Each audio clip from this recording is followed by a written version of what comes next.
അതെ, നമുക്കിന്ന് കായ വറുത്താലോ? അതിനായി ആവശ്യമായ കായ എടുക്കാം. ഞാനിവിടെ 2 കായയാണ് എടുത്തിരിക്കുന്നത്.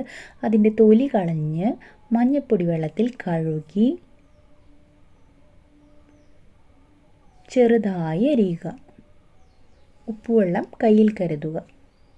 ചീനിച്ചട്ടി വെച്ചതിന് ശേഷം വെളിച്ചെണ്ണ ഒഴിച്ച് കായ ഓരോന്നായിട്ട് ഇട്ട് കൊടുക്കാം.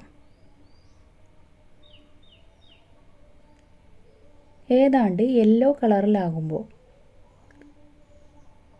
നമുക്ക് കുറച്ച് ഉപ്പുവെള്ളമൊക്കെ തെളിച്ച് കൊടുക്കുക. അതിന് ശേഷം നമുക്ക് നല്ല യെല്ലോ കളറിലേക്ക് പാകമായി എന്ന് കാണാം. അപ്പോൾ നമുക്കത് കോരിയെടുക്കാം.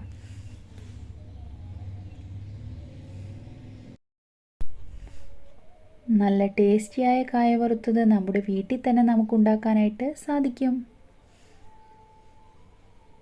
അപ്പോൾ കുട്ടികളൊക്കെ വരുമ്പോൾ നമുക്കത് കൊടുക്കാനായിട്ട് നല്ല ടേസ്റ്റിയാണല്ലോ. അവർ വന്ന് പറയുമല്ലോ, അമ്മ ഉണ്ടാക്കിയത് നല്ലതാണ് കേട്ടോ എന്ന്.